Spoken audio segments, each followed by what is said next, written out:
श्री गरुण जी महाराज मधुर कवि जी के रूप में पृथ्वी पर प्रकट हुए। ये दो नाम याद रखिएगा, एक सटकोप स्वामी जी और दूसरे श्री मधु कवि जी, मधुर कवि जी।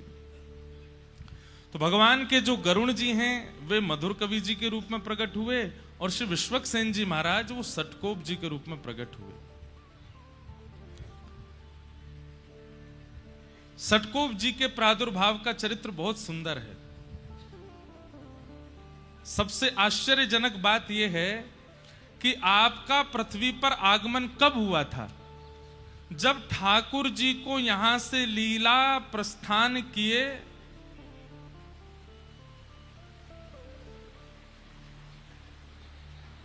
लो, ठाकुर जी प्रसन्न हो रहे हैं कि हमारे प्रियजनों के चरित्र गाए जा रहे हैं। बहुत ध्यान से सुनिएगा, बहुत सावधानी से सुनिएगा।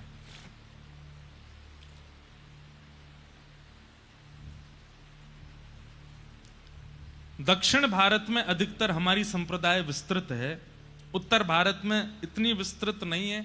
उसके पीछे भी कारण है कि हमारे श्री वैष्णव संप्रदाय के अधिकतर ग्रंथ या तो तमिल भाषा में हैं या फिर प्योर संस्कृत में है। हिंदी काव्य में उनका इतना अनुबंध नहीं है, इसलिए उत्तर भारत में श्री वैष्णव परंपरा इतनी विस्तृत नहीं है, पर फिर भी बहुत विस्तृत है। दक्षिण भारत में जाएंगे तो वहां अन्य संप्रदाय आपको दिखेंगी ही नहीं। वहां हर जगह मंदिर में आपको लाल श्री तिलक दिखेगा, श्वेत ऐसे तिलक दिखेगा, अधिकतर यही संप्रदाय का स्वरूप आपको दिखेगा। और श्रीमद् भागवत जी भी इस बात की पुष्टि करती है कि भक्ति का प्रादुर्भाव दक्षिण में होता है।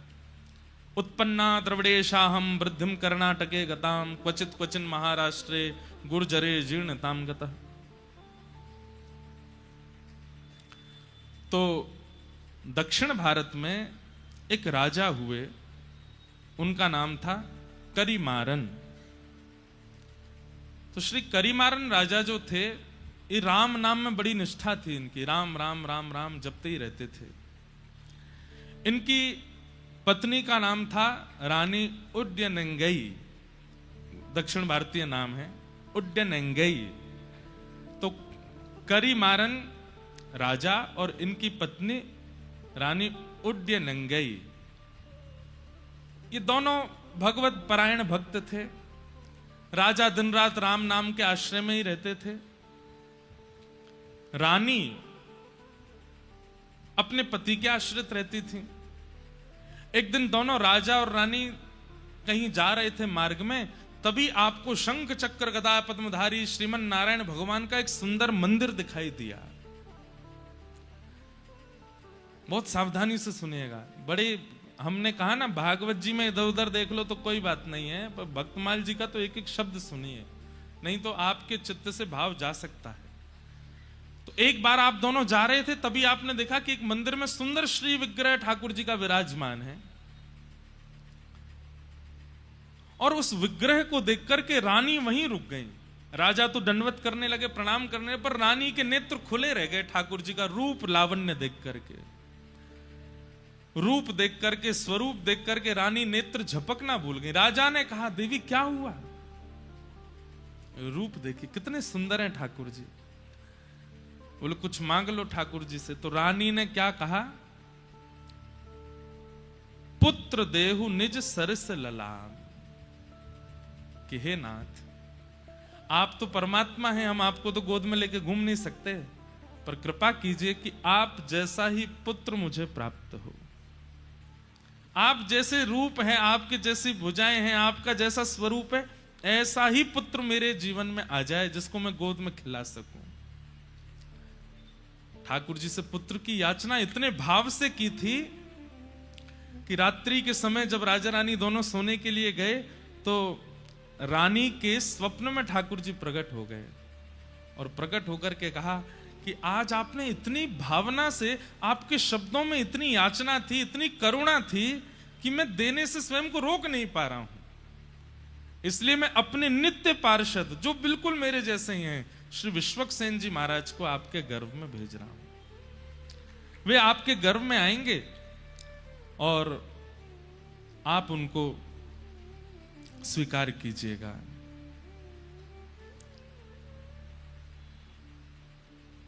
गर्भ में श्री विश्वक्सेन जी आ गए, लेकिन इनका नाम सटकोप क्यों हुआ? पृथ्वी पर आते इनका नाम सटकोप क्यों पड़ा? उसके पीछे इतनी सुंदर कथा है। श्रीमद् भागवत जी में एक वेद स्तुति आती है, और वहां वेद स्तुति में बताया जाता है कि जब हम लोग अपने मां के गर्भ में होते हैं तो ठाकुर जी से नित्य प्रार्थना करते हैं कि हे ठाकुर जी, एक बार इस गर्भ से मुझे बाहर कर दीजिए, मैं आपको वचन देता हूं मैं जीवन में इस गर्भ में ना आना पड़े ऐसी कोई क्रिया नहीं करूंगा। लेकिन जैसे ही बालक का जन्म होता है तो गोस्वामी जी कहते हैं कि पृथ्वी पर आते ही माया उसको पकड़ लेती है, माया उसको खींच लेती है। सब लोग इधर ही देखना, सुनना।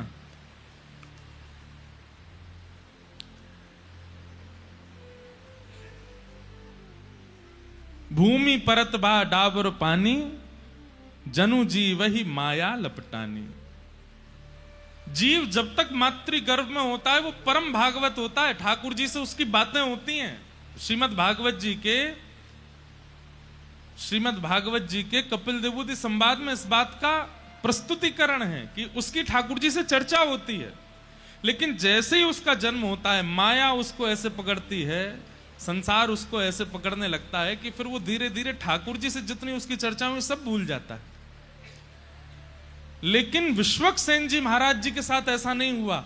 आपका जैसे ही जन्म हुआ तो जन्म लेने के अगले क्षण ही जैसे ही माया आपके ऊपर आक्रमण करने के लिए आई, तो एक तो होता है बालक रोता है, जन्म लेते ही रोता है, पर आपने रुदन ना करते हुए उस सठ माया के ऊपर कोप किया।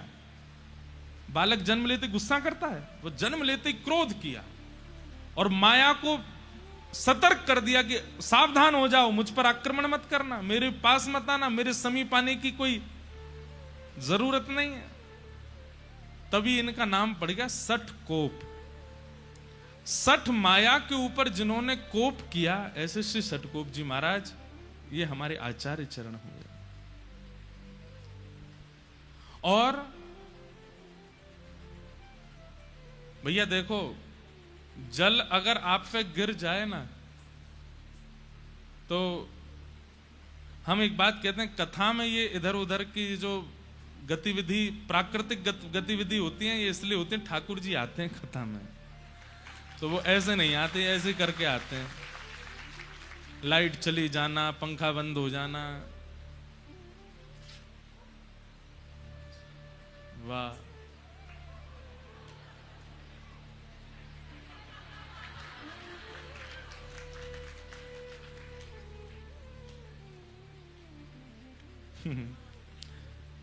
आप लोग भी कहेंगे कितना बचाओगे ठाकुर जी को।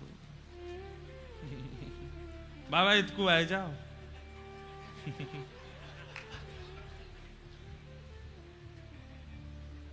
क्या बता रहा था मैं? हाँ, तो आपका नाम सटकोप क्यों पड़ा? क्योंकि सठ माया के आते ही आपने उसके ऊपर कोप किया और उसको कह दिया संसारी जीवों पर अपनी माया चलाना, मेरे ऊपर तुम्हारा आक्रमण नहीं हो सकता। इसलिए आपका नाम सटकोप हुआ। सटकोप जी का जन्म हुआ, पर जन्म लेते ही इन्होंने अपनी माता जी का दुग्धपान भी नहीं किया। 10 दिन तक दुग्धपान नहीं किया। और जब 10 दिन तक दुग्धपान नहीं किया तो माता जी पिताजी बड़े चिंतित हो गए। खूब चेष्टाएं की, खूब याचनाएं की, खूब नियम बनाने का प्रयास किया, लेकिन नहीं पिया दुग्ध। तो माता पिता ने सोचा कि शायद ये बालक जीवित नहीं है, कोई चेष्टा कर नहीं रहा है। तो श्री सटकोप जी को एक पास के मंदिर के एक इमली का वृक्ष था, वहीं नीचे लिटा करके माता पिता वहां से निकल गए। वो तो यही चाह रहे थे, माया में फंसने थोड़ी आए हैं, वो तो जीव उद्धार करने के लिए आए, हम लोगों के कल्याण के लिए आए हैं। इमली के वृक्ष के नीचे ही आप रहे। अब आप विचार करिए कितने दिन रहे होंगे वहां। 13 वर्ष तक वहीं रहे। जन्म लेने के 10 दिन बाद से लेके 13 वर्ष तक वहीं बैठ करके आप हरि शरणागति, हरि भजन करते रहे, हरि स्मृति करते रहे। दूसरी भाव, हमारे श्री वैष्णव संप्रदाय में श्री सटकोप स्वामी जी ऐसे महापुरुष हुए जो कि श्री किशोरी जी के भाव से युक्त थे, श्री राधा रानी के भाव से। आप निरंतर श्री राधा रानी के भाव में ही निमग्न रहते थे, किशोरी जी का स्मरण करते रहते थे। ऐसा कहते हैं कि आपके जो पद हैं वो विशेष रूप से या तो संस्कृत में होंगे या दक्षिणी भाषा में हैं, इसलिए उनका भाव तो गा पाना मेरे लिए मुश्किल था। तो हमने पिछले साल जो लोग कथा में आए थे उनको पता होगा, हमने कहा था कि अपने रामानुज संप्रदाय में पद हम निवेदित करेंगे अपने आचार्यों को लिख करके। तो आज एक पहला पद लिखा है हमने अपने संप्रदाय के आचार्यों के लिए। श्री सटकोप स्वामी जी, आपकी स्थिति कैसी है? आप किशोरी जी से याचना करते हैं, किशोरी जी का चिंतन करते हैं, और कभी तो आप भाव से अयोध्या पहुंच जाते हैं और अयोध्या में जाकर के आप देखते हैं कि हाथी की सवारी पर श्री राघवेंद्र सरकार बैठे हैं, बड़े बड़े ऋषिजन आगे पीछे चल रहे हैं, कोई चमड़ उड़ा रहे हैं, कोई पंखा चल रहे हैं, जिसके कारण राघव जी का मुखमंडल दिख नहीं रहा। तो सटकोप जी इतने व्याकुल हो जाते हैं कि राघव मुझे दिख क्यों नहीं रहे। आप स्वयं वहां पहुंचे नहीं है, मानसी में वहां पहुंच जाते हैं। तभी आप विचार करते हैं कि अयोध्या के तो राजा हैं, ये राजा तो आसानी से मिलते नहीं हैं, लाला के पास चलो। तो तुरंत मानसी में ही आप वृंदावन पहुंच जाते हैं और वृंदावन जाकर के आप लाला का स्मरण करते हैं। तभी आप क्या देखते हैं अपनी मानसी में? एक गोपी खूब सारी गैयान को गोबर एक पात्र में भर के थाड़ी है। वैसे तो नित्य गोबर उठा लेती है, लेकिन आज उसको पता चल गया है कि इसी मार्ग से श्याम सुंदर आने वाले हैं। तो मन में विचार कर रही है कि मैंने कछु ऐसा नाटक करूं कि लाला को मेरे पास आनो पड़े। तो नीचे परात रखी है गोबर की और वहां में हाथ लगाए करके ऐसा, अरे ये तो बड़ो भारी है, मोते तो उठ ही नहीं रहो, अरे कोई नेक आए के या को उचवाए दो या को नेक उठवाए दो। सटकोप स्वामी जी की मानसी में ये चिंतन होता है। इतने में ही दूर गैया चराते हुए आ रहे श्याम सुंदर, उनको देख करके तो वो गोपी और नाटक करती है, ऐसे उठाते उठाते गिर जाती है। अरे ये तो बड़ो भारी है, आज तो कोई मेरी मदद करे ही ना रो, या को कौन उचवाए को। इतने में ठाकुर जी आए, बोले मैं उचवाए दूं। तो गोपी तो है 80 वर्ष की और लाला है 5 वर्ष को, नेक 100। ठाकुर जी कह रहे हैं मैं उचवाए दूं। सटकोप स्वामी जी दूर खड़े खड़े देख रहे हैं और तभी गोपी के हाँ लाला उठवाए थे। तो ठाकुर जी भुजा लगा करके उसमें प्रयास कर रहे हैं उठवाने का, और गोपी से तो उठता बनता है, वो तो जानबूझ के नाटक कर रही है। तो जैसे ही ठाकुर जी ने हाथ लगाया तो गोपी ऐसे उठाने लगी। इतने में ठाकुर जी मन में विचार किए, मैंने तो जोर ही ना लगाया, वे उठ कैसे गए हो। ठाकुर जी समझ गए, बोले ओहो जे गोपी नाटक कर रही है मेरे आगे। सो ठाकुर जी ऐसे करते करते, अब वो गोपी देख रही है ठाकुर जी की और उचा रही है गोबर का भाव, और दूर खड़े सटकोप स्वामी जी मानसी में दर्शन कर रहे हैं। और जैसे उचाते उचाते नेक ऊपर लाई तो इतने में ठाकुर जी उसको दिखा देते हैं, मैंने तो स्पर्श ही ना किया, अपने आप ही उठ रही है। जैसे उठाने लगे तो ठाकुर जी यूं ठाड़े के बोले, अरे गोपी तू नाटक क्या कर रही? तो गोपी ने सिर पर, मैंने तो नहीं किया नाटक। बोले अच्छा, मैंने तो जोर ही ना लगाया, या मैं फिर उच कैसे गई ऊपर तक? और दूसरी बात, मैंने जोर लगाया भी होगा तो तेरी कमर तक मेरे हाथ में बातें ऊपर कैसे चली गई जी? तो गोपी बोली नहीं नहीं वो तो ऐसे ही आ गई। नहीं ना बता, ठाकुर जी ने वहां को एक हाथ पकड़ लिया। बोले मैं बता के जा, तो झूठ कैसे बोल रही यहां पे? सटकोप स्वामी जी के नेत्र सजल हो रहे हैं, अब क्या करेंगे ठाकुर जी? तो गोपी का हाथ छोड़ नहीं रहे, बोले मैं बता के जा। और गोपी यही तो चाह रही थी ये मुझसे बात करें, मेरे सामने खड़े हों, मेरा हाथ पकड़ लें। ठाकुर जी जब हल्ला मचाने लगे, ए मधुमंगल श्रीदामा जल्दी आओ, देखो जे गोपी कैसा नाटक करे। इतने में गोपी वहां से बचवे के काजे अपने जो परात है का जहां में गोबर भरो पड़ो बात टेढ़ो करके ठाकुर जी पे ही डाल दे। तो सिर ते लेके नीचे तक ठाकुर जी गोबर में सन गए, और जैसे ही गोबर में सने तो हाथ छोड़ दिया, गोपी माते भाज गई।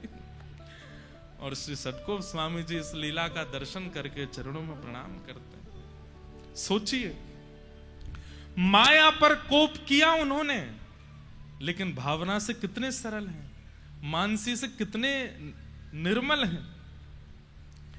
इसलिए आपका निजी नाम नम्मालवार, आपका प्रकट नाम तो है श्री सटकोप, पर हमारे जैसे यहां पे अष्ट सखा होते हैं ना उत्तर भारत में, ऐसे दक्षिण में ठाकुर जी के आलवार हैं, भक्तों को ही आलवार कहा गया। तो आप जो हैं वो नम्मालवार आपका नाम है आलवारों में। आप किशोरी जी के ध्यान में ही रहते, श्री जी के ध्यान में ही रहते।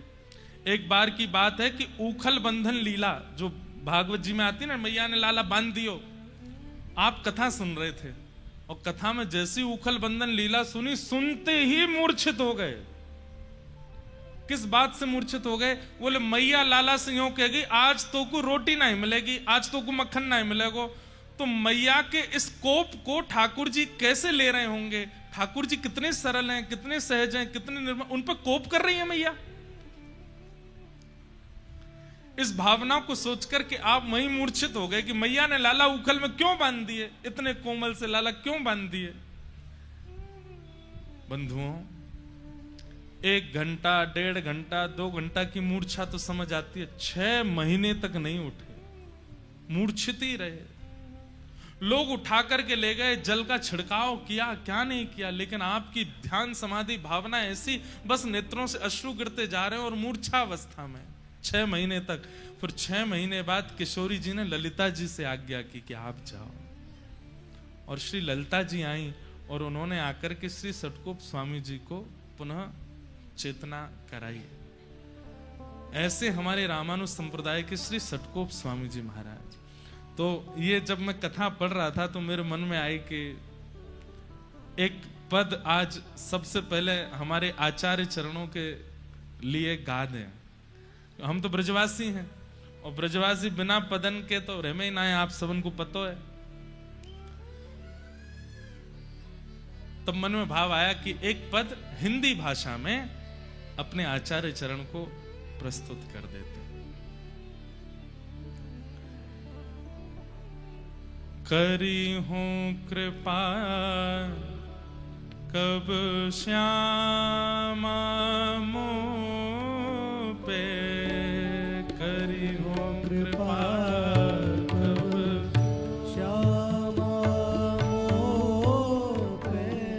श्री सटकोप स्वामी जी गा रहे हैं। अच्छा, एक और बात तो बताने ही भूल गया मैं। जब आपका प्रादुर्भाव हुआ तो बालक जन्म लेते ही रोता है, पर आपके रोने का कारण ये नहीं था कि मुझे दूध पिला दीजिए या बालक को प्रसव पीड़ा हुई है इसलिए वो रो रहा है। नहीं, आप इसलिए रोए क्योंकि भगवान के लीला पूरी करने के मात्र 15-20 साल बाद ही आपका जन्म हुआ था। श्री कृष्ण धरा धरती से लीला पूरी करके चले गए और ठाकुर जी के जाति कलयुग प्रारंभ हुआ, और कलयुग के प्रारंभ होने के 15-20 साल के अंतराल में ही आपका जन्म हुआ है। तो आप इसलिए रोए कि मेरा जन्म इतने साल पहले क्यों नहीं हुआ, जब ठाकुर जी पृथ्वी पर थे तब मैं क्यों नहीं आया। ये मेरा दुर्भाग्य कि मैं आज क्यों आया हूं, ये इतना समय क्यों लगा मुझे आने में। तो आचार्य चरण का भाव है और उन्होंने ही चित्त में दिया है। सब लोग गाइएगा। करी हूं कृपा कब श्यामा मोह पे, करी हूं कृपा कब श्यामा मोह पे, करी हूं कृपा कब श्यामा मोह पे, करी हूं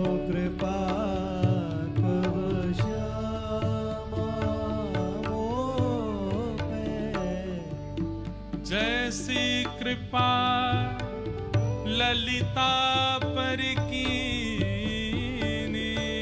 जैसी कृपा ललिता पर कीनी, जैसी कृपा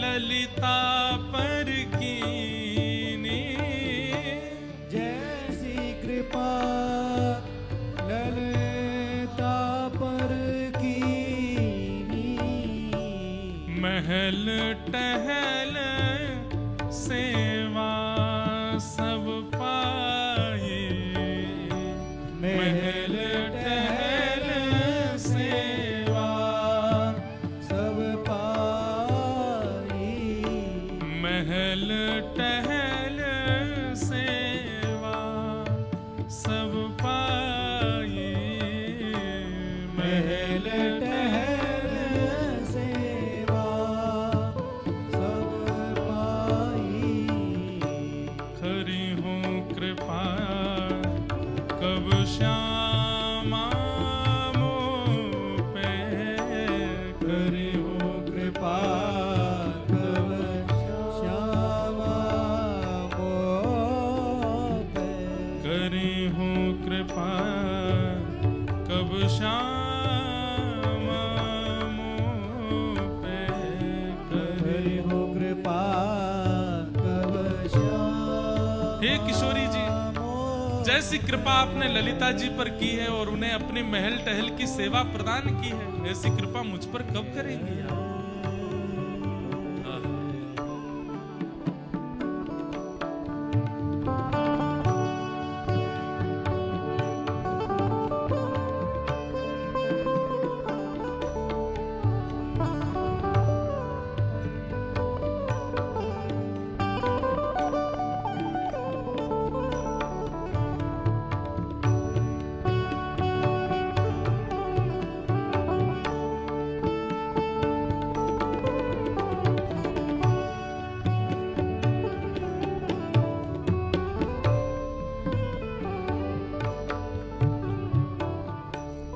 जैसी कृपा विशाखा सो करी, जैसी कृपा विशाखा सो करी, जैसी कृपा विशाखा सो करी, जैसी कृपा विशाखा सो करी, निज सेवा सब पानी,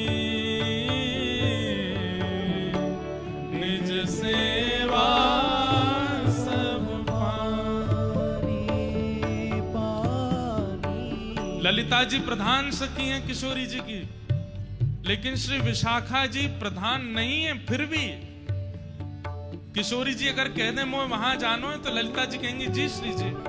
किशोरी जी कह दें मुझ को वहां बैठना हो तो ललिता जी कहेंगी ठीक है श्री जी। लेकिन अगर किशोरी जी कहीं जा रही हैं और विशाखा जी कहते नहीं जाना तो किशोरी जी जा नहीं सकती हैं। विशाखा जी का इतना अधिकार है।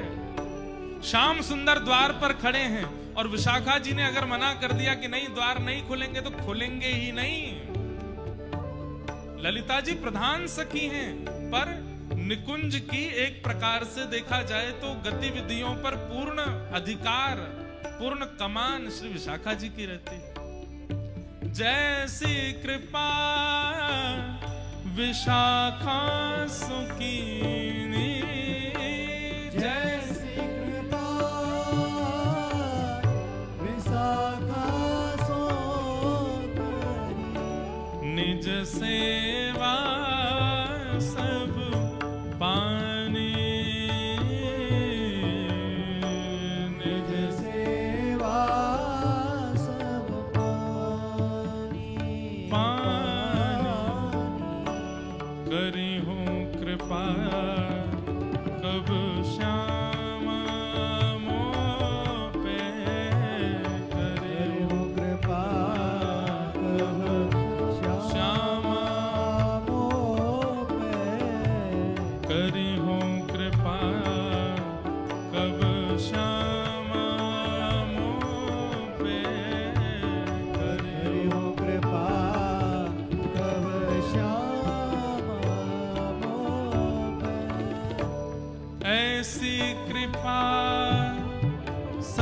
कोप पे कीजे ऐसी कृपा सत कोप पे कीजे ऐसी कृपा सच कोप पे कीजे ऐसी कृपा सत कोप पे कीजे श्री वृंदावन रस रानी रानी श्री वृंदावन रस श्री वृंदावन रस रानी रानी वृंदावन रस रानी करी हो कृपा कब श्यामा मोह पे हरि हो कृपा कब श्यामा मोह पे करी हो कृपा कब श्यामा मोह पे हरि हो कृपा कब श्यामा मोह पे जैसी कृपा ललिता पर कीनी जैसी कृपा ललिता पर कीनी महल टहल सोई पानी पानी महल टहल सोई पानी करे हो कृपा कब श्यामा मोह पे करे हो कृपा कब श्यामा मोह पे करे हो कृपा कब श्यामा मोह पे हरि हो कृपा कब श्यामा मोह पे श्री सटकोप स्वामी जी महाराज की जय आचार्य चरण ऐसे किशोरी जी का स्मरण करते हैं। तो फिर आज अब जैसे भी है जल्दी जल्दी में ये भाव आचार्य चरणों को प्रस्तुत किया। यही भाव आचार्य चरण रखते होंगे श्री जी के चरणों में। तो ऐसे राधा भाव में विभोर रहते थे आप, और मानसी में श्री लाल जी की और श्री राघव जी की निज लीलाओं का अनुभव करते थे। जब जन्म के बाद माता पिता आपको एक इमली वृक्ष के नीचे छोड़ गए और आपने वर्षों तक वहीं रह करके ठाकुर जी का स्मरण किया, तब श्रीमन नारायण भगवान प्रकट हुए शंख चक्र गदा पद्म धारण करके। और हमारे श्री वैष्णव संप्रदाय में जो मूल मंत्र आपको गुरुदेव देते हैं, अष्टाक्षर मंत्र, जो 8 अक्षर का मंत्र आपके आचार्य गुरुजनों ने दिया होगा या जिन्होंने हमसे दीक्षा ली उनको प्राप्त हुआ होगा, ये प्रथम बार श्री ठाकुर जी ने सटकोप स्वामी जी को प्रदान किया। सुनने में वो 8 अक्षर लगते हैं और बड़ा सरल लगता है, ऐसा लगता है कि ये तो बड़ा सामान्य साधारण सा, पर नहीं है। एक एक अक्षर की व्युत्पत्ति और एक एक अक्षर का प्रभाव इतना अद्भुत है।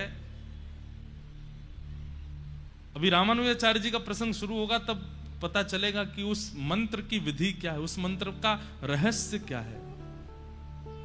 मंत्र को गोपनीय रखना चाहिए, कभी किसी को नहीं बताना चाहिए। आप जितना जप तप करते हैं, जैसे ही किसी के सन्मुख आप मंत्र का बोलते हैं तो गुरु दीक्षा से अब तक जितनी बार जप किया सब विश्राम हो जाता है। इसलिए किसी के भी सन्मुख अपने गुरु मंत्र का उच्चारण नहीं करना चाहिए, गुरु के द्वारा प्रदत्त भाव का उच्चारण नहीं करना चाहिए। चाहे आप किसी भी परंपरा में हैं, अपनी परंपरा के गुरु प्रदत्त मंत्र का उच्चारण नहीं करना है। सब चीज प्रकाशित कीजिए, पर कुछ चीजें छुपाई जाती हैं और वो छुपी हुई ही अच्छी होती हैं। अब लोग कहें कि नहीं इतना बड़ा पेड़ खड़ा हो गया, इसकी जड़ निकालो, बाहर निकालो, हमें तो देखनी है जड़ कैसी है। जड़ निकालते ही पेड़ तो नीचे गिर जाएगा ना, पेड़ तो नष्ट हो जाएगा ना, ना वो पुष्पित होगा ना वो फलित होगा। इसलिए जड़ तो गोपनीय ही अच्छी होती है। ऐसे ही बड़ी बड़ी इमारतें बनी हों, उसकी नींव तो गोपनीय अच्छी। अब कोई कहे मुझे नींव देखनी है कैसी है, उसके लिए तो धराशायी करना पड़ेगा ना 12 मंजिल को। ठीक वैसे ही आपकी भक्ति की स्थिति जितनी आगे बढ़ती जाएगी वो तभी बढ़ेगी जब आप अपने गुरु मंत्र रहस्य को गोपनीय रखोगे। वो भले ही सामान्य है, भले ही बहुत सरल है, पर वह रहस्य अद्भुत है, इसलिए उसको किसी को नहीं बताना चाहिए। तो वही अष्टाक्षर मंत्र सबसे पहले श्रीमन नारायण भगवान ने प्रकट होकर के श्री सटकोप स्वामी जी को प्रदान किया, और उसी मंत्र का उच्चारण आप निरंतर करते रहते हैं। जिनके बारे में हम सुन रहे थे, श्री गरुण जी महाराज, आप मधुर कवि के रूप में जन्मे, और एक दिन आप अयोध्या यात्रा कर रहे थे तो आप आकाश की ओर देखा कि दक्षिण से एक दिव्य प्रकाश दिखाई दे रहा है। तो आप प्रकाश के पीछे पीछे चलते चलते उत्तर से दक्षिण में आ गए, और दक्षिण में कहां पहुंचे, जहां श्री सटकोप स्वामी जी बैठे थे। तब मधुर कवि जी ने आकर के इनके ध्यान को खोलने के लिए खूब ताली भी बजाई, आवाज करी, लेकिन इनका ध्यान नहीं खुला। तब इन्होंने उनके कान के समीप जाकर के कहा कि मेरे मन की हृदय की अत्यंत वृहद जिज्ञासा है, कृपा कर उसको पूर्ण कीजिए। इतने भाव से आपने पूछा कि सटकोप स्वामी जी के मन में आया, अगर इसकी हृदय के प्रश्नों के उत्तर नहीं दिए गए तो उद्धार कैसे होगा। तो आपने तुरंत वर्षों की समाधि खोल करके उनको सन्मुख बैठाया। बोले क्या प्रश्न है, प्रश्न पूछो। तब उन्होंने 5 प्रश्न पूछे। प्रश्न कितने सुंदर हैं, सुनिए। पहला प्रश्न, मैं कौन हूं? मेरा नाम चाहे जो हो, मैं चाहे जहां जन्मा हूं, लेकिन वास्तविकता में ये मैं हूं कौन? पहला प्रश्न। कौन पूछ रहे हैं? मधुर कवि जी पूछ रहे हैं सटकोप स्वामी जी से। दूसरा प्रश्न आपने पूछा, ईश्वर कौन है? पहला मैं कौन हूं, दूसरा ईश्वर कौन है। और तीसरा प्रश्न आपने किया, ईश्वर से मिलने का उपाय क्या है? उस परमात्मा से मिलने की विधि क्या है, उपाय क्या है, कृपा करिए बताओ। और चौथा प्रश्न क्या कहा, भगवद मिलन में बाधा कौन बनता है? ठाकुर जी से मिलने में बाधा क्या है? और 5वां और अंतिम प्रश्न पूछा, ठाकुर जी से मिल जाने का फल क्या है? अगर ठाकुर जी से मिल गए, ठाकुर जी हमको मिल गए, तो उसका फल क्या है? ये 5 प्रश्न आपने किए। चरित्र हम पढ़ रहे थे भक्तमाल जी में, तो उसमें वर्णन आता है कि श्री सटकोप स्वामी जी ने इनका उत्तर देने के लिए 1000 श्लोक बोले, और 1000 श्लोकों में उत्तर दिया। उसको सहस्त्र गीति कहते हैं। दक्षिण भारत में वह ग्रंथ भी है, और वहां लोग उसका अवलोकन करते हैं। वहां पर विस्तार रूप से उन्होंने जो प्रवचन किया 1000 श्लोकों में, वही सहस्त्र गीत बन गया। और उसको सुनकर के श्री मधु कविराज आनंदित हो गए। ठाकुर जी का अनुभव उनको हुआ। 35 वर्ष की आयु तक मात्र आप धरा धरती पर विराजे बस, और 35 वर्ष के पश्चात आपने श्री ठाकुर जी के धाम को स्वीकार किया। बोलो सटकोप स्वामी जी महाराज की। ये रामानुज संप्रदाय बाद में बोलने लगे। पहले संप्रदाय का नाम श्री संप्रदाय है। क्या नाम है? श्री संप्रदाय। और श्री संप्रदाय के प्रथम आचार्य श्री सटकोप स्वामी जी हुए। तत्पश्चात इसी परंपरा में फिर आगे चल करके श्री यामुनाचार्य जी हुए। कौन हुए? यामुनाचार्य। एक श्लोक हम हर कथा में बोलते हैं, आप लोगों ने सुना होगा। नीचे या को लाला कोई उठ के नीचे कर दो। क्या बता रहे थे हम? यामुनाचार्य जी। तो एक श्लोक हम बोलते हैं हर कथा में, और लगभग संप्रदाय के लोग जब भी जिस जिस संप्रदाय के होते हैं वो अपने संप्रदाय के भाव से श्लोक बोलते हैं। लक्ष्मीनाथ समारंभाम नाथ यामुन मध्यमाम अस्मदाचार्य पर्यंताम वंदे गुरु परंपराम। सब लोग इधर देखो, हमारे इस परंपरा के गुरु श्लोक का क्या भाव है? लक्ष्मीनाथ समारंभाम। इस संप्रदाय का प्रारंभ कहां से हुआ? बोले लक्ष्मीनाथ भगवान आए थे सटको स्वामी जी के पास और उन्होंने आकर के इसका प्रारंभ किया। नाथ यामुन मध्यमाम, श्री नाथ मुनि स्वामी जी और यामुनाचार्य जी ये हमारी संप्रदाय के मध्य आचार्य हैं, और जिन्होंने हमें दीक्षा प्रदान की उन गुरु तक, ये संपूर्ण गुरु परंपरा को मैं प्रणाम करता हूं, मैं वंदन करता हूं और आपको कथा सुनाने जा रहा हूं। हर कथा में ये श्लोक बोलते हैं, और लगभग आप जिस भी संप्रदाय के आचार्य से मिलेंगे उनमें ये श्लोक, जैसे हमारे श्री रामानंद परंपरा में सीतानाथ समारंभाम श्री रामानंदार्य मध्यमाम अस्मदाचार्य पर्यंताम वंदे श्री गुरु परंपराम। ऐसे ही अब सबके तो हमको याद नहीं है, लेकिन लगभग संप्रदायों के आचार्यों से आप ये सुनेंगे ही सुनेंगे। वो प्रथम कहां से प्रारंभ हुआ उनका नाम लेंगे और मध्यस्थ का नाम लेंगे, और अपने जो आचार्य चरण हैं उन तक को प्रणाम करके संप्रदाय को वंदन करते हैं। इस श्लोक को बोलने से पूरी परंपरा को वंदन हो जाता है। तो हमारी परंपरा में श्री यामुनाचार्य जी महाराज हुए। तो एक आचार्य चरण है श्री नाथ मुनि स्वामी, बहुत ध्यान से सुनिएगा, ये मध्यस्थ आचार्य हैं। नाथ मुनि स्वामी, नाथ मुनि स्वामी जी के पुत्र हुए ईश्वर मुनि स्वामी जी, और ईश्वर मुनि स्वामी जी के पुत्र हुए श्री यामुनाचार्य जी। सब लोग सुन रहे हैं ना? सुनते रहिए भैया, है ना? तो दादाजी हैं नाथ मुनि स्वामी, पिताजी हैं ईश्वर मुनि स्वामी, और इनके पुत्र हैं श्री यामुनाचार्य जी। पिताजी का भगवत धाम गमन हो गया, दादाजी ने विरक्त सन्यास ले लिया, तो दादाजी सन्यासी हो गए, पिताजी वैकुंठ चले गए, अकेले रह गए श्री यामुनाचार्य जी। तो यामुनाचार्य जी का पालन पोषण इनकी माताजी और इनके दादाजी ने किया, इनकी दादी और इनकी माताजी ने किया। कहते हैं उस काल में इतना अद्भुत विद्वान हुआ ही नहीं दशों दिशाओं में।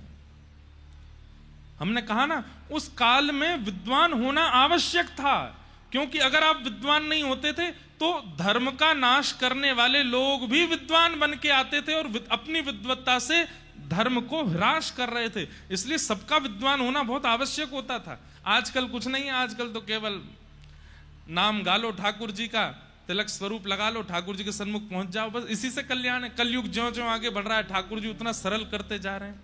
पर उस काल में आपको विद्वान होना अनिवार्य था निर्वहन करने के लिए। अगर धर्म निर्वहन करना है तो आप विद्वान नहीं हो तो आपका काम नहीं चल सकता। इसलिए हमारे परंपरा में, गुरु परंपरा में अधिकतर आचार्य सब विद्वान ही हुए, परम विद्वान हुए। तो श्री यामुनाचार्य जी महाराज, यामुनाचार्य जी महाराज की एक विशेषता श्री भक्तमाल जी में नाभाजी बताते हैं कि यामुनाचार्य जी विद्वान भी हैं और विद्वान के साथ साथ विनम्र भी हैं, और ये हो नहीं सकता। विद्वत्ता और विनम्रता ये दोनों एक साथ नहीं आ पाती हैं लोगों के चित्त में। अधिकतर लोग विद्वान होते हैं तो विनम्र नहीं हो पाते, लेकिन श्री यामुनाचार्य जी में दोनों भाव हैं। उसके पीछे कारण श्री नाभाजी क्या बताते हैं, ध्यान से सुनिए। क्योंकि उनका पोषण दो माताओं के द्वारा हुआ, दादी और माता जी। इसलिए घर में कोई पुरुष नहीं है, यामुनाचार्य जी पुरुष हैं, तो पढ़ाती भी दादी और माता जी हैं और घर के काम भी दादी माता जी करा। चलो जाओ बाजार से ये ले आओ, चलो घर में थोड़ी माँ की सहायता कराओ, रसोई घर में ऐसा कराओ, ये सामान रखवाओ, यहाँ पे तय करवा दो। जिसके कारण उनके अंदर विद्वत्ता तो आती जा रही थी, लेकिन साथ में विनम्रता भी आ रही थी, क्योंकि माता और दादी का साथ देना पड़ता था। और एक बात याद रखिएगा, आपके अंदर दुनिया के कितने भी गुण आ जाएं, अगर वो विनम्रता युक्त आए हैं तो उस गुण से भगवत प्राप्ति संभव है। और एक बात और सुनिए, गुण के साथ में विनम्र दो ही तरीके से आ सकता है। पहला, माता पिता और गुरु अगर कृपा कर दें तो गुण के साथ में विनम्रता। गुण के साथ में विनम्रता समझ रहे हैं ना? गायक हो, गायक लोगों को अभिमान हो जाता है हमसे अच्छा कोई है ही नहीं। एक्टर लोगों को अभिमान हो जाता है हमसे सुंदर कोई नहीं। रूप गर्विष्ठ को रूप का अभिमान, धन गर्विष्ठ को धन का अभिमान। इसलिए कोई भी गुण संसार में आएगा, विनम्रता दो ही तरीके से आ सकती है। पहला कारण, या तो माता पिता गुरु की कृपा से, या फिर दूसरा अति सत्संग से। आप गुणवान हैं और सत्संग करते रहते हैं तो आपके अंदर विनम्रता आ सकती है। श्री सटकोप स्वामी जी महाराज, श्री यामुनाचार्य जी महाराज के अंदर विनम्रता कहां से आई? उनकी माताजी और दादी से। इसलिए उनकी विद्या का कभी उनके ऊपर प्रभाव वैसे नहीं हुआ जैसे कई विद्वानों को हो जाता है। तो उसी समय दक्षिण में एक बहुत बड़े पंडित थे, एक बहुत बड़े विद्वान थे। उनका नाम था पंडित कोलाहल। क्या नाम था? कोलाहल। अब ऐसा लगता है कि शायद इनके व्यवहार की वजह से इनका नाम कोलाहल कर दिया होगा। इनका काम क्या था? नगर नगर गांव गांव में जाना और विद्वानों को चुनौती देना कि आओ हमसे शास्त्रार्थ करो। और शास्त्रार्थ में विद्वानों को हराते, यहां तक तो ठीक, फिर उनको सामने बैठा के उनका उपहास और करते, हंसी करते उनकी, जिससे उनको बहुत चित्त में पीड़ा होने लग जाती। और ये इनका व्यसन बन चुका था। व्यसन मतलब आदत बन चुकी थी। किसी को भी देख लेते, कोई पंडित स्वरूप में, इधर आइए, क्या पढ़े लिखे हो, आओ हमसे शास्त्रार्थ करो। तो सामने वाला शास्त्रार्थ करता, यहां तक तो ठीक कि हरा दिया, तो उसके बाद उसको बैठा के उसका उपहास और करते, तुम्हारे पिताजी ऐसे हैं, तुम्हारी माताजी ऐसी हैं, तुम्हारा तो कुल ऐसा है, तुम्हारी जाति ऐसी है, तुम्हारा ये ऐसा है। उसका उपहास, वो रोज जब तक नहीं जाता तब तक उसका उपहास करते। ऐसे थे पंडित श्री कोलाहल जी। और वहीं एक दक्षिण भारत के नगर का राजा था। राजा का नाम था पांडे। क्या नाम था? पांडे राजा। उसको इनके द्वारा शास्त्रार्थ करना और फिर पंडितों का उपहास करना, उसको इस बात का व्यसन था। वो देखने में उसको सुख मिलता था। उसने एक दिन नगर चलते देख लिया और इनसे कहा, हे पंडित जी महाराज, आपका व्यसन मुझे बहुत अच्छा लगा। आप एक काम कीजिए, मेरे राज्य में चलिए, वहां मैं एक से एक विद्वानों को बुलाता रहूंगा और आप मेरे सामने सबके साथ शास्त्रार्थ करना, फिर उनका उपहास मैं बैठ के सुनूंगा। मुझे देखने में बहुत अच्छा लग रहा है। दोनों एक से ही मिल गए। तभी राजा के कान में नाम पड़ा श्री यामुनाचार्य जी का, हमारी संप्रदाय के मध्यस्थ आचार्य। और श्री यामुनाचार्य जी का नाम जैसे ही सुना, आपने उन्हें आमंत्रित किया। किसी ने कहा वो बहुत बड़े विद्वान हैं, ऐसे नहीं आएंगे एक निमंत्रण पर। तो बोले कैसे आएंगे? बोले उनके लिए पालकी भिजवा दो। कई बार ऐसा होता है कि बड़े बड़े महापुरुष वो केवल कार्ड से नहीं आते हैं, गाड़ी और भिजवा दो। बोले महाराज गाड़ी भेजी है, फल की डलिया भेजी हैं, सब व्यवस्थाएं भेजी हैं, तो आ जाते हैं आचार्य चरण। कई सावधानी से सुनिए सब लोग। तो यामुनाचार्य जी को निमंत्रण भेजा कि आप पधारिए। यामुनाचार्य जी बोले कहां जाना है? बोले दक्षिण में एक गांव है, वहां के राजा पांडे राजा ने आपको निमंत्रित किया है। सब लोग इधर देखिएगा, सुनना। और पालकी भी भेजी है। वहां कोई पंडित कोलाहल हैं, वो शास्त्रार्थ महारथी हैं, लोगों को शास्त्रार्थ में हरा देते हैं। तो कई ब्राह्मणों ने पहले ही यामुनाचार्य जी से आके उनकी शिकायत कर रखी थी। बोले एक दक्षिण में कोलाहल नाम का पंडित है, वो सबको हराता, फिर उनके उपहास और करता है, उनकी धर्म जाति माता पिता सबके नाम बिगाड़ बिगाड़ करके हंसी बनाता है। तो यामुनाचार्य जी ने पालकी के लोभ में नहीं गए, लेकिन जब पंडित का नाम सुना, बोले कि इस पंडित से तो बात करनी चाहिए हमको। जैसे हमारे श्री हरिराम व्यास जी ओरछा वाले, वो भी यही कर रहे थे, जगह जगह जा करके ब्राह्मणन को हरा रहे थे। फिर उनको समझाने कौन गए? महादेव, काशी विश्वनाथ भगवान गए और जाकर के कहा कि भैया ये विद्वान बन करके जगत उपहास करने के लिए नहीं बने हो, तुम विद्वान इसलिए बने हो कि प्रियालाल जी की सेवा करो जाकर के वृंदावन में। यहां यामुनाचार्य जी महाराज पालकी में बैठ करके कोलाहल पंडित से पांडे राजा के नगर में शास्त्रार्थ करने निकले। तो यामुनाचार्य जी की विद्वत्ता तो थी, उनके कई शिष्य आगे पीछे चल रहे थे पालकी के। अटारी पर खड़े होकर के राजा रानी दोनों देख रहे थे। कहते हैं यामुनाचार्य जी ने पालकी की पर्दे में से नेक बाहर झांका तो उनके मुखमंडल का तेज देख करके रानी इतनी प्रभावित हो गई और राजा से बोली, शास्त्रार्थ बाद में होगा, मैं पहले ही बताती हूं, आज तुम्हारा अभिमानी कोलाहल पंडित हारेगा और ये हराएंगे, क्योंकि इनके मुखमंडल का जो तेज है, मुखमंडल का जो प्रताप है, उससे ये बात सिद्ध हो रही है कि ये बहुत बड़े विद्वान होंगे। तो राजा बोला, बड़े बड़े विद्वान आए यहां पर, लेकिन हमारे पंडित कोलाहल के आगे सब ध्वस्त हो गए, सब नष्ट हो गए।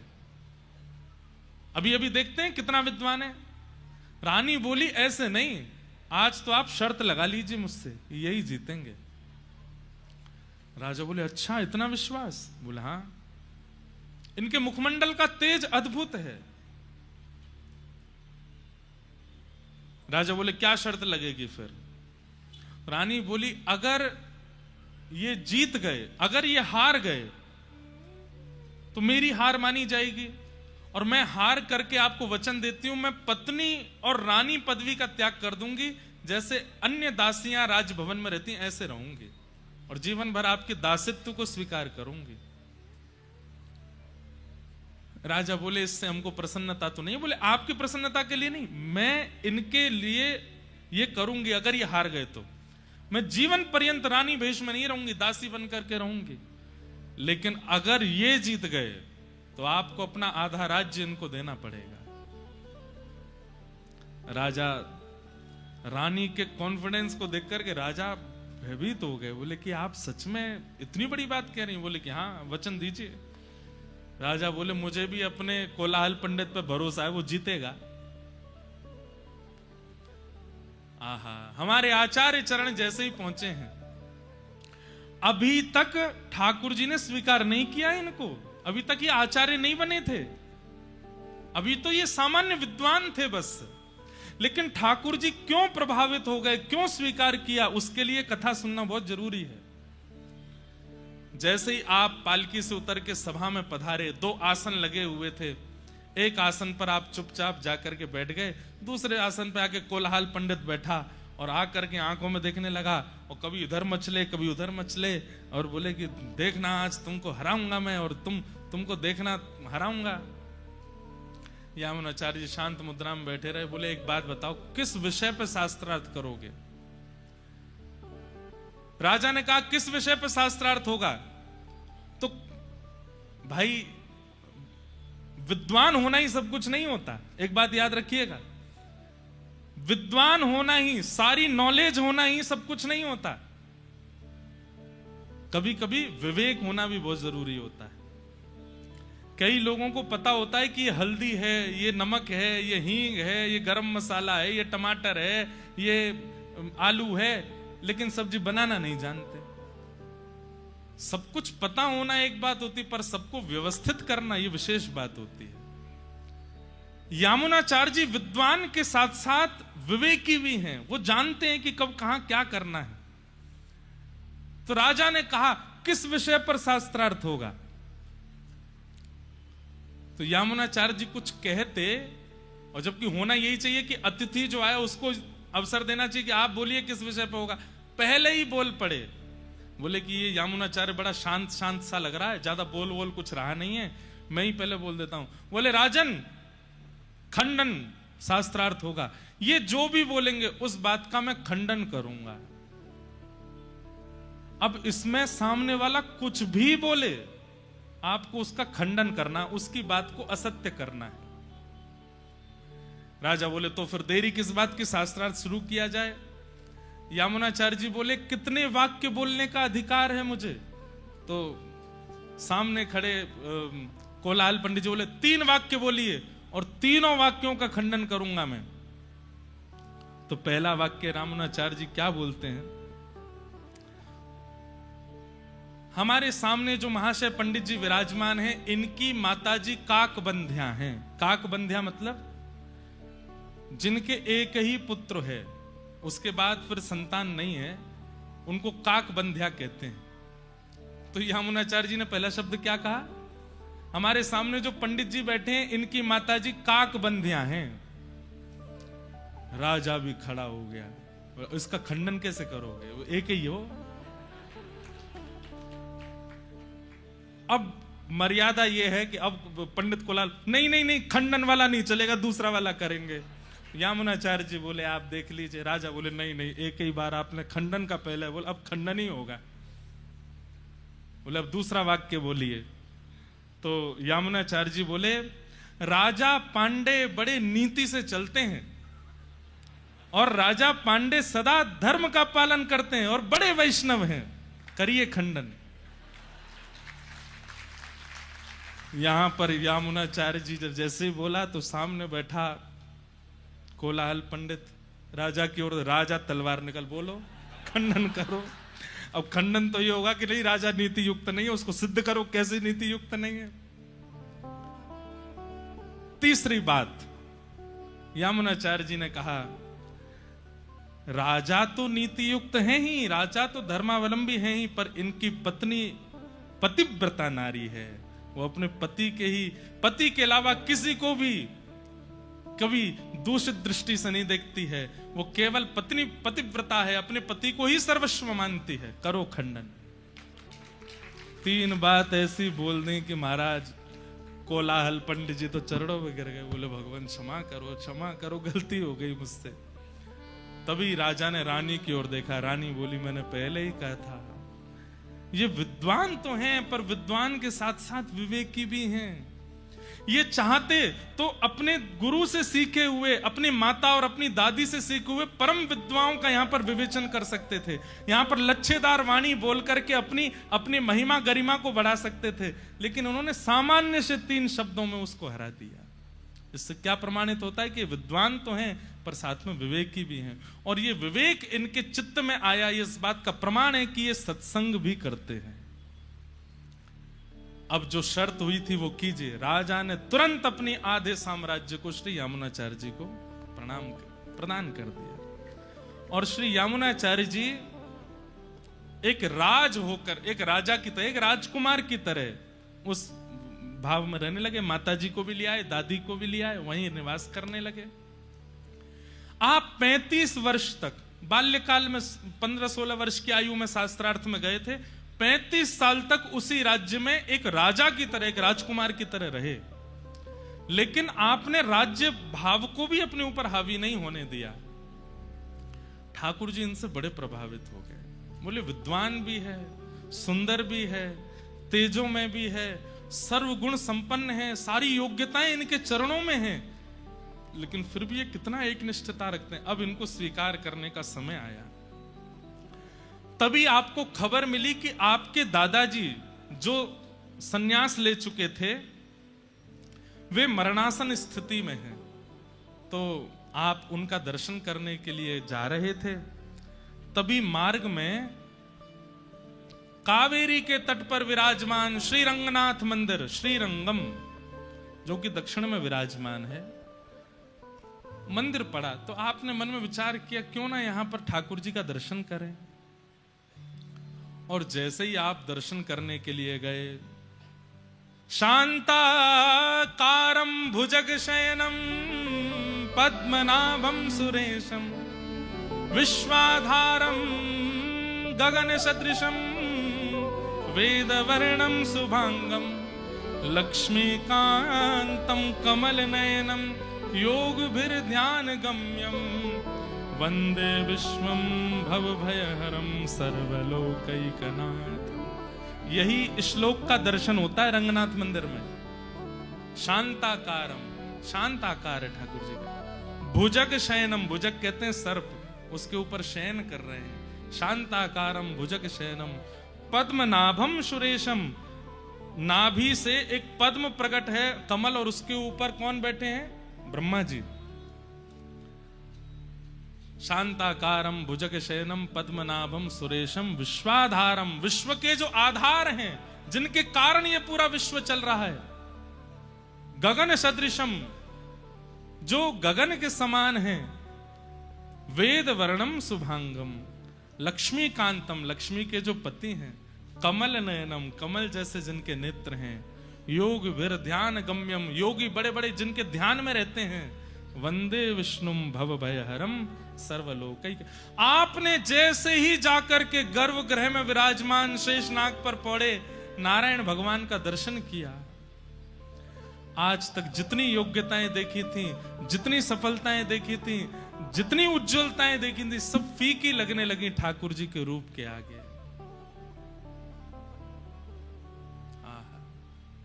देखते रहे और नेत्रों से अश्रु प्रवाहित करने लगे और चरणों में प्रणाम किया। तभी आचार्य चरण भीतर से आए और आकर के प्रसाद देने लगे, तीर्थ देने लगे। तो कहा कुछ मांग लो ठाकुर जी से। बोले अब एक ही आशा है। बोले क्या? अब कहीं और नहीं जाना, बस ये अपनी चरण में रख लें। मुझे यहां से आगे जाना ही नहीं है, मुझे वापस राज्य नहीं करना है। मैं इनके चरणार विंदों में केवल इनको देखते हुए रहना चाहता हूं, और कुछ नहीं चाहिए। आपने ये कामना की थी और ये कामना सुनते ही शेषनाग पर पौड़े श्रीमन नारायण भगवान उठ बैठे और प्रत्यक्ष प्रकट होकर के मंदिर से बाहर निकल करके आए और श्री यामुनाचार्य जी को अपने हृदय से लगा लिया, हृदय से लगा लिया। मैं बहुत प्रसन्न हूं। क्यों प्रसन्न हूं? संसार में जितनी योग्यताएं एक मानव चाहता है वो सब तुमको दी मैंने, लेकिन उन सबको कभी भी अपने चित्त पर, अपनी बुद्धि पर, अपने प्रभाव पर हावी नहीं होने दिया। और आज जब इतने वर्ष बाद मैं तुम्हारे सामने प्रस्तुत हुआ तो तुमने सबका त्याग कर दिया, सर्वस्व मुझ पर न्यौछावर कर। मैं बहुत प्रसन्न हूं। और तब श्री यामुनाचार्य जी को ठाकुर जी ने स्वीकार किया। इस बात से प्रमाणित होता है कि आपके चाहने से ठाकुर जी आपको प्रिय नहीं लगते हैं। मैं बार बार कथाओं में कहता हूं कि गोविंद देव जी के सामने जाकर के, और गोविंद देव जी इतने भागे कि उस समय किसी ने आपको भीड़ से निकाला तो आप व्याकुल हो गए, मुझे क्यों बुलाया, मुझे देखना है उनको। इतनी व्याकुलता हुई कि आप दोबारा दौड़ करके दर्शन करने गए। प्रमाणित मान लीजिएगा, आप उनको देख के नहीं रीझे हैं, वो आपको देख के रीझ रहे हैं, वो आपको देख के प्रसन्न हो रहे हैं। कथा सुनने की आपके चित्त में इच्छा नहीं जग सकती है, कथा आपको चुन के बुलाती है। गोविंद देव जी जाने की इच्छा आपकी नहीं होती, गोविंद देव आपको बुलाते हैं। ये आचार्य चरणों की कृपा, ये महाप्रभु की कृपा, ये जगन्नाथ जी की कृपा, गोविंद देव जी की कृपा आप पर हो रही है।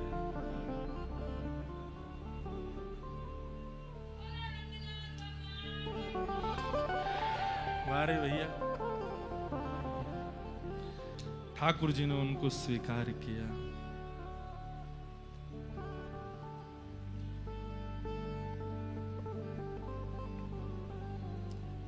हमारे ब्रज में हम गाते हैं ना, भोर होत महलन में थारे सेवा के निस जाऊं। भोर होत महलन में थारे सेवा के निस जाऊं। भोर होत महलन में थारे सेवा के निस जाऊं। भोर होत महलन में थारे सेवा के निस जाऊं। कबहु प्रसादी श्री महलन की कृपा होए तो पाऊं। कबहु प्रसादी श्री महलन की कृपा होए तो पाऊं। कबहु प्रसादी श्री महलन की कृपा होए तो पाऊं। कबहु प्रसादी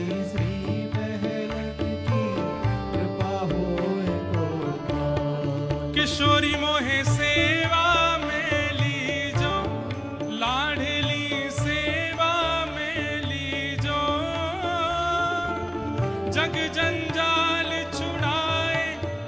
बरसाने को दीजो किशोरी मोहे सेवा में लीजो, लाडली सेवा में लीजो। जब जान छुड़ाए पास बरसाने को दीजो। किशोरी मोहे